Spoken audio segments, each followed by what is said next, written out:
Étant donné que l'enfant a un autre rapport avec ses selles, qu'est-ce qu'il fait? Il se dit qu'il peut le faire partout. C'est-à-dire qu'il va prendre le pot et venir même à la cuisine dire que c'est là-bas, lui veut rester pour faire ses selles, pour venir à côté de la table à manger.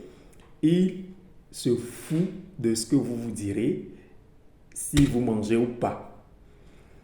Pour lui, rien n'est plus important que ses caca. Et donc, il peut le faire partout. Il peut le faire, s'amuser avec. Et voilà. Dans cette période-là, c'est fondamentalement un rapport particulier que l'enfant a avec ce qu'il produit comme sel, que je disais tantôt que cela représente pour lui de l'or, quelque chose de très précieux.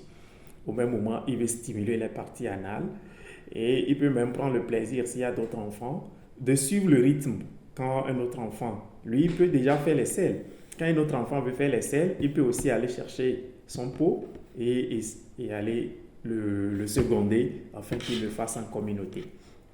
Alors, l'autre chose que je dois aussi préciser de cette phase, toujours qui est en lien avec ce rapport que l'enfant a avec les selles, c'est que l'enfant peut vous donner comme peut le garder. Puisque c'est de l'or, c'est quelque chose de si précieux pour lui, il peut décider de vous donner son or ou le garder.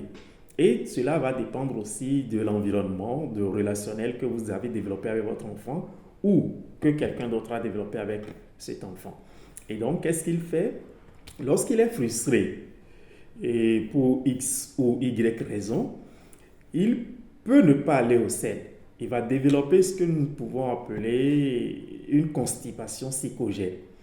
Donc, pour l'enfant, vous donnez ses selles, c'est parce qu'il est à l'aise avec vous, parce que je disais tantôt qu'il peut choisir, ou ils choisissent parfois les personnes qui doivent aller dégager ou jeter leur selles. Et donc, tout va se jouer dans ce sens-là.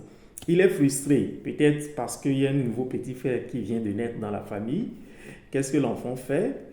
Il ne va plus au sel, il le conserve, il développe une constipation. Vous amenez l'enfant en pédiatrie. Il va certes aller à la pédiatrie, on va mettre des médicaments, mais ça ne va pas passer parce que l'élément qui l'angoisse est toujours là. Et souvent, c'est quoi? Parce que la venue d'un nouveau enfant fait que l'attention qui était portée sur lui est orientée vers le nouveau venu. Et donc, il y a déjà des signes de jalousie infantile qui naissent. Et donc, notre enfant n'est pas content qu'il n'est plus au centre des intérêts des parents. Et donc, du coup, si c'est ça, je ne vous donne plus mon or, je le garde et puis il ne va plus au sein. Vous voyez? Et là, c'est un peu compliqué pour les parents qui ne comprennent pas que c'est le changement dans la famille, c'est l'arrivée du nouveau venu, c'est peut-être la reprise du boulot de maman, c'est peut-être un déménagement, c'est peut-être un voyage, c'est peut-être toute autre chose qui a dû changer un peu l'environnement familial qui va expliquer la constipation de l'enfant. Votre enfant est toujours constipé, réfléchissons ensemble.